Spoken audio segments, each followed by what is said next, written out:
С наступлением весны приходит самый главный праздник для северян – День оленевода, на одном из которых мы побывали. Эвенки и енгры называют этот праздник Хуктывун, то есть гонки. Нынче День оленевода для них был особенный. На их земле был проведен международный чемпионат по традиционному оленеводству, что придало этому празднику еще больший размах. В этот день в Иенгру съезжается народ со всех окрестных мест, поэтому берег речки Иенгры преображается. Так было и в этот раз. Праздничная атмосфера, палаточный городок, бойкая торговля, песни, танцы, катание на оленях, квадроциклах – все, чего душа пожелает. Среди множества людей всегда приятно встретить знакомых, узнать, как они живут, пообщаться с ними на родном языке. Это Бугав, Амурская область. Моя родина – Амурская область. А сейчас я учу детей эвенкийскому языку в Каларском районе Забайкальского края на станции Икавья. Туда дети приезжают из поселка Чапаолога и из самой Икавьи. И я там открыла эвенкийские классы с 1 по 10. Детей там мало. Поселок Чапаолога тоже захерел. Молодые оттуда уезжают, работы нет. А как там эвенки, знают ли свой родной язык? Отцы молодых эвенков уже забывают свой язык. Только бабушки и матери еще знают. Что там предпринимают эвенки, чтобы язык их не потерялся? Некоторые хотят знать эвенкийский язык, хотят, чтобы дети их знали, а некоторые отошли от жизни эвенков, я считаю. Что вы можете пожелать эвенкам в такой хороший праздничный день? Я желаю, чтобы эвенки хорошо жили, чтобы олени у них были. Здесь очень хороший праздник сделали в республике Саха-Якутия. Живущие здесь эвенки хорошо живите, богато и счастливо. Пусть у вас всегда будет работа, детей растите. Пусть все у вас будет хорошо, и пусть у вас будет много оленей.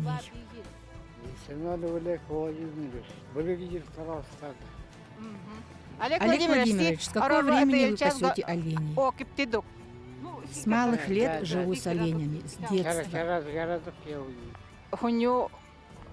Как вы сейчас живете, какие проблемы у вас? Основная проблема у нас сейчас – это хищники, которые уже прикончили всех оленей. Осталось совсем мало. Их так много, хищников, что одними капканами с ними не справиться. В настоящее время оленеводов хорошо снабжают, технику разную дают. У вас все это есть? Нет, ничего такого у нас нет. Всего 2 бурана есть, на которых мы и приезжаем. Все приходит в негодность. Мельчают и олени, и люди, и работники. Все молодые парни живут в поселке. В тайгу даже и не хотят ехать. Остались в основном одни старики с оленями. На празднике, как и всегда, много молодежи. Праздник этот проходит, как на данный сейчас момент, очень масштабно. И прям, такие праздники надо проводить, да, как бы День оленевода, как бы, потому что, оленеводы работа тяжелая у них, и, как бы, и праздники такие надо хоть даже раз в год проводить, все равно, как бы, надо. И, праздник проходит хорошо, продуктивно, и удачи всем участникам.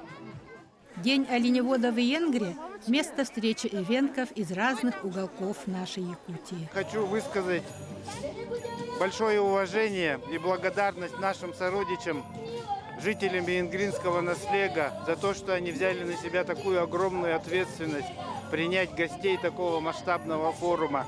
Естественно, большая благодарность Иенгринскому району, руководству нашей республики, потому что провести такое масштабное мероприятие, такой форум, который объединяет как непосредственно и гонки, состязания, но и деловую часть. Это требует очень большого организационного внимания, где-то, может быть, даже и таланта, чтобы все это прошло органично, чтобы люди себя чувствовали участниками именно праздника. И я думаю, что у них это получилось. Большое спасибо нашим сородичам, эвенкам, эвенам, всем другим народам, которые, несмотря на такое большое расстояние, смогли приехать и участвовать, представляя свой народ и нашу общую культуру людей которые кочуют по жизни с оленем. Аямат бикаллу ороннюн ганакаллу горова. Ну, я думаю, такие международные, тем более, да, вот такие конференции, чемпионаты, они необходимы, я считаю, да. И ежегодно, я думаю, такие мероприятия должны проводиться, да, чтобы услышать, какие ежедневные проблемы есть, да, какие законы принимаются на федеральном уровне, да, на республиканском уровне. И я думаю, они необходимы, чтобы сохранять то традиционное направление, которым занимаются наши коренные малочисленные народы. Встречаются также гости из-за рубежа и других регионов России. Я видела в Финляндии, в Лапландии, в поселке Инари, там тоже есть ежегодные гонки. Ну, как вам здесь? Конечно, очень понравится. Очень нравится мне. Это очень интересно видеть, как у вас катаются на оленях. Это, конечно, уникально во всем мире. Еще мне было очень интересно слышать ваш язык здесь, потому что у меня было такое как впечатление, что язык уже как умирает. Но здесь можно слышать, как люди все еще говорят на своем родном языке. Думаю, что ваш эвенкийский язык все еще сохраняется. Я, конечно, видела в детстве. Я с поселка Стаймыра, поселок Хантайское озеро. У нас тоже соревновались, но такого количества огромного вот не было. И один раз видела я в городе. У нас немцы, обычно оленеводы, но у них много оленей. Было здорово, но здесь я давно мечтала сюда попасть именно к оленеводам. Но здесь я увидела всю красоту. Особенно мне нравится, когда зимой верхом на оленях вот ребятишки ездят, и маленькие детишки тоже. Впечатления самые восхитительные. Конечно, хорошие, да, ну, великолепные, так скажем. И здесь очень хорошая традиция, у них уже налажены эти гонки, да, это традиционные соревнования всегда. Бакалдыки, да, гокчанки, да, хуктеунгуневкил. Вот, конечно, эта традиция, она сохраняется. И уже, видите, даже смогли вынести на международный уровень. Да? Это самый первый международный чемпионат. И даже приехали наши сородичи, правда, навряд ли они хорошо знают оленей и аят-хуктыгинаты, но это не важно. Важно участие, да, важно, что видеть, что венки сохраняют свою традицию. И потом... На что бы я обратила внимание? С каждым годом все расширяется. Люди сами начинают об этом думать. Видели маленькие-маленькие ребятишки, когда показывали конкурс моды, да?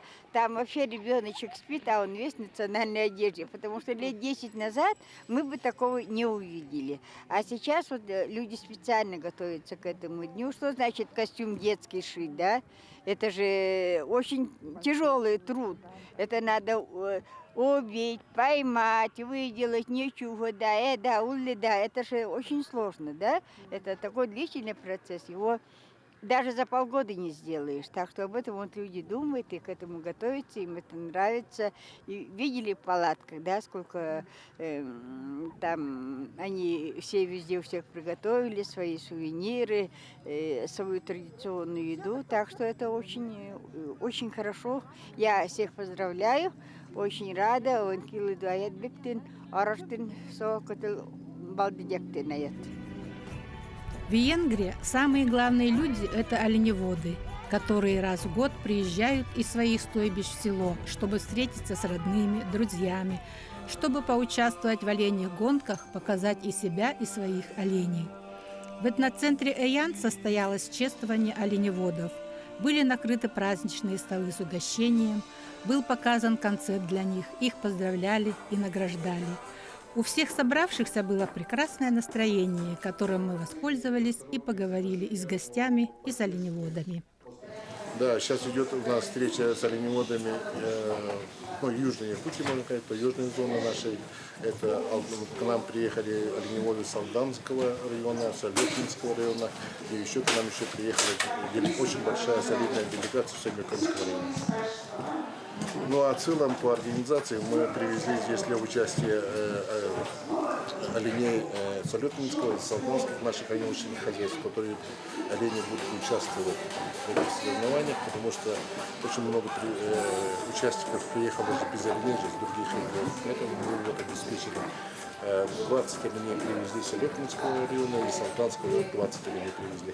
И Ерунгвильский район тоже готовит 20 оленей, и всего получается у нас 60 оленей, которые готовы пойти на бой. Скажите, а вот чествуют оленеводов, вот какие оленеводы самые известные, вот кого награждали? Оленеводы это очень известные, наши хозяйства, это в основном у местных, здесь и венгрцев поздравляют, работники оленевода МУП Золотинка и родовой общинный исток. Родовой общинный исток, который имеет очень хорошие производственные показатели, которые дали прирост по Нерунгвильскому району. Прирост составил небольшой, конечно, но 348 оленей, они по сравнению с прошлым годом увеличили как свою половину. А это такой хороший показатель, да? Да, для таежной зоны это хороший, потому что очень нестабильное такое положение было. Сейчас они стабилизируются и пошли в рост уже. Эта динамика, мы считаем, что хорошая. А в целом по республике какая динамика у нас по оленеводству? По оленеводству мы уже третий год идем на прирост, мы уже на 7-8% каждый год даем прирост оленей.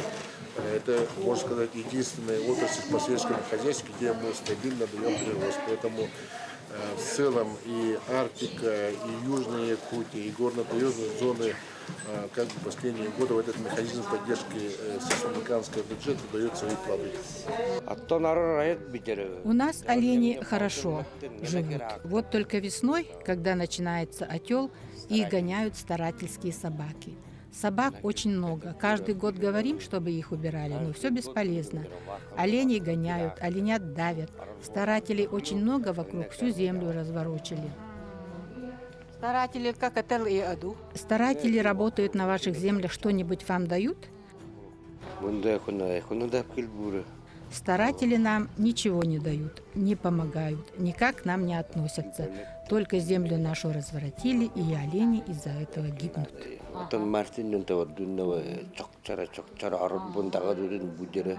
В данный момент оленеводство, сохраняем, да. Конечно, есть и трудности, да. Это, во-первых, волки. Надо бороться с волками.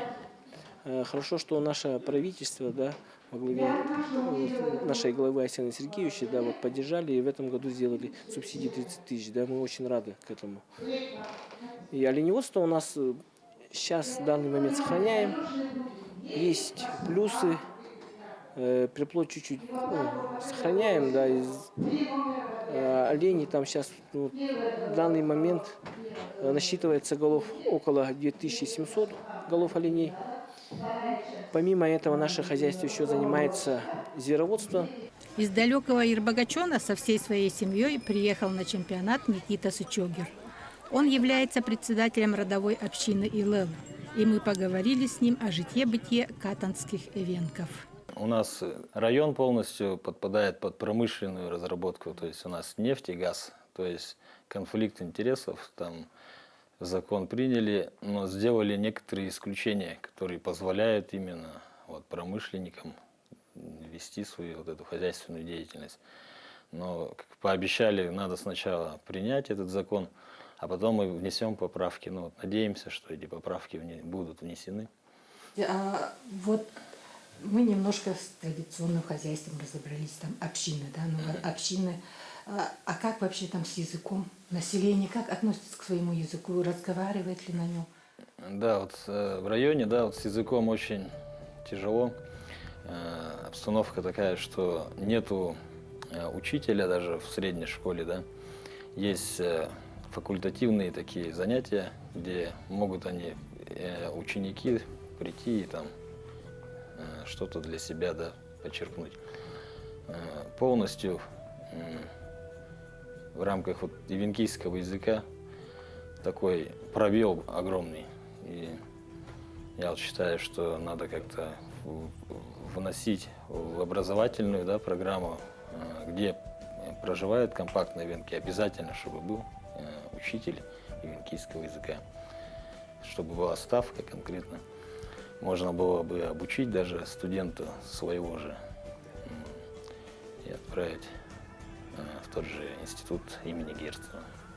Скажите, вот немножко о себе скажите. Вы сами кто по образованию, что закончили? Ну, я закончил Иркутский государственный университет по специальности эколог, природопользователь. Меня готовили к этому, чтобы я там занимался. После окончания 5 лет я закончил. Я учился по направлению от социальной защиты. Вот. И сразу же пошел работать в районную администрацию. Сначала работал в экономическом отделе. И вот там у меня должность звучала там специалист по экономическим вопросам и КМНС. То есть такой отдела нету даже по коренным и специальностей. То есть оно идет как бы дополнение к этому. Вот, да. Вот, и работал контрактным управляющим, вот, разные как бы были такие ипостаси. Но потом в силу там таких факторов я уволился, работал в лесхозе, мастер леса. Сейчас я возглавляю соцзащиту, вот у нас в районе, там, замначальника отдела назначения.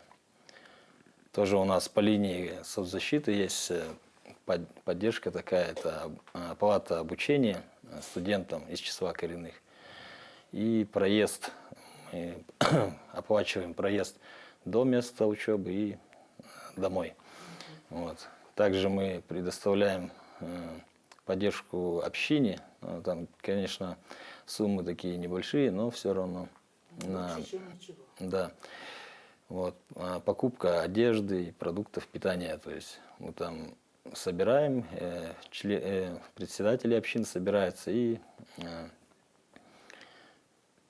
кому вот будет субсидия назначена, то есть мы выбираем, кто более в такой ситуации находится сложной, тем и предоставляется.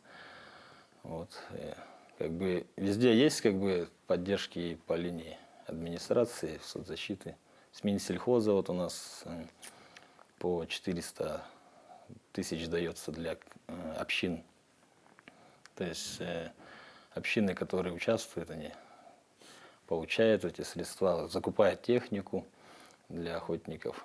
Ну, хоть что-то есть, да? Да, есть. Как бы, все тоже держится на людях, так, на энтузиазме, на желании развить.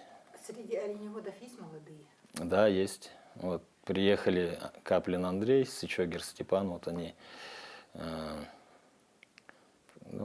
30-летние они, вот, молодые парни, то есть занимаются оленеводством.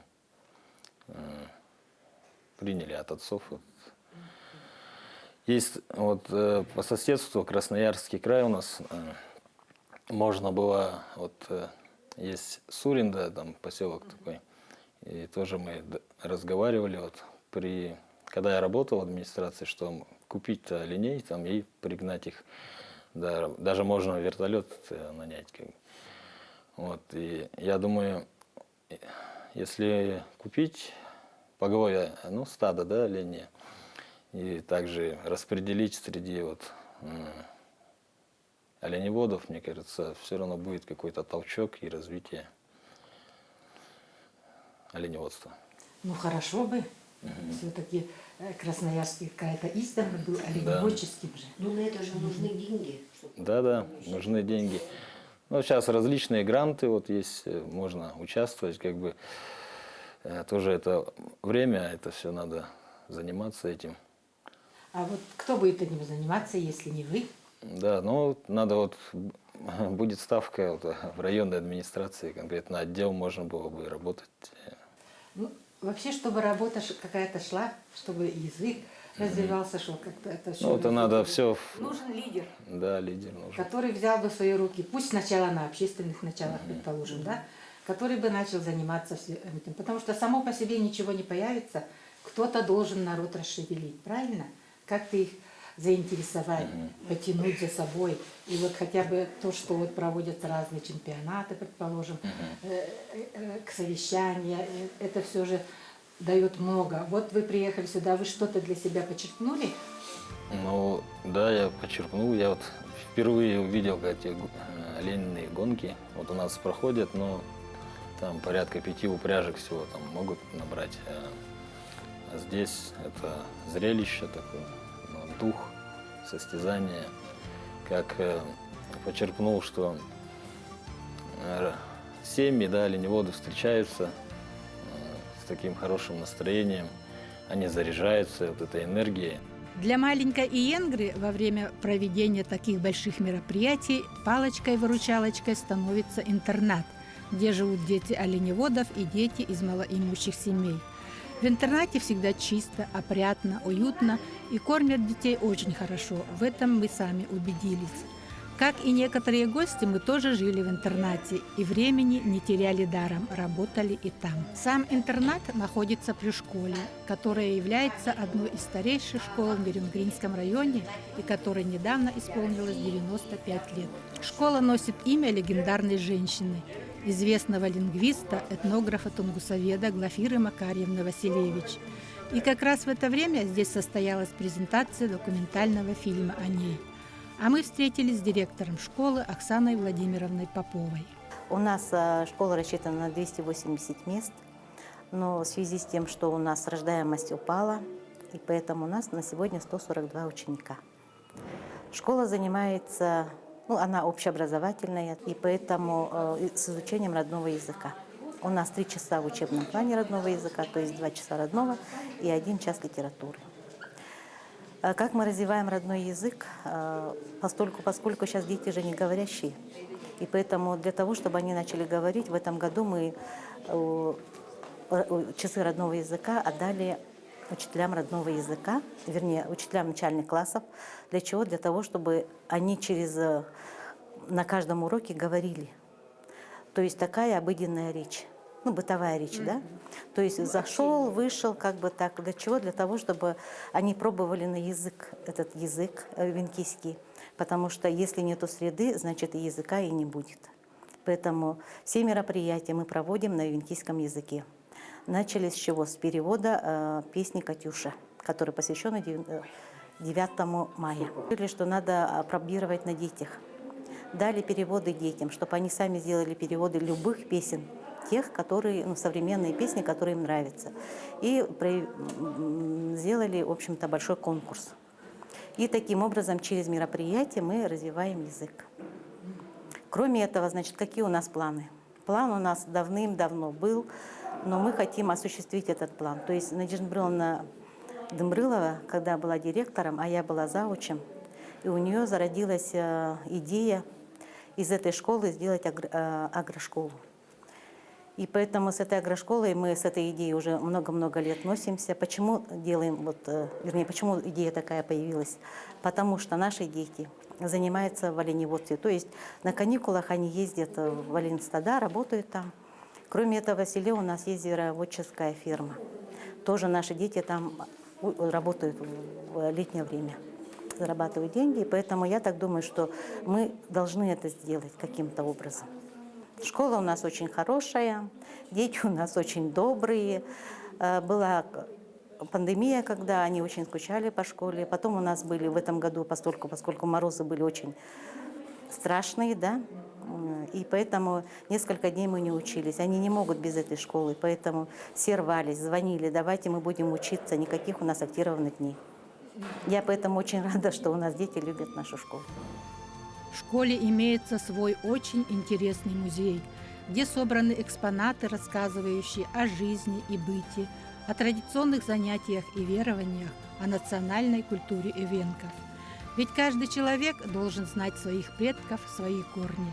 И это примечательно, что школьный музей способствует этим знаниям, прививает детям любовь к родной земле, развивает национальное самосознание, приобщает к национальным истокам. Все это способствует тому, что Иенгра и в дальнейшем сохранится как уникальное эвенкийское село, каковым сейчас и является. Иенгнаду Упкачин Аябегин.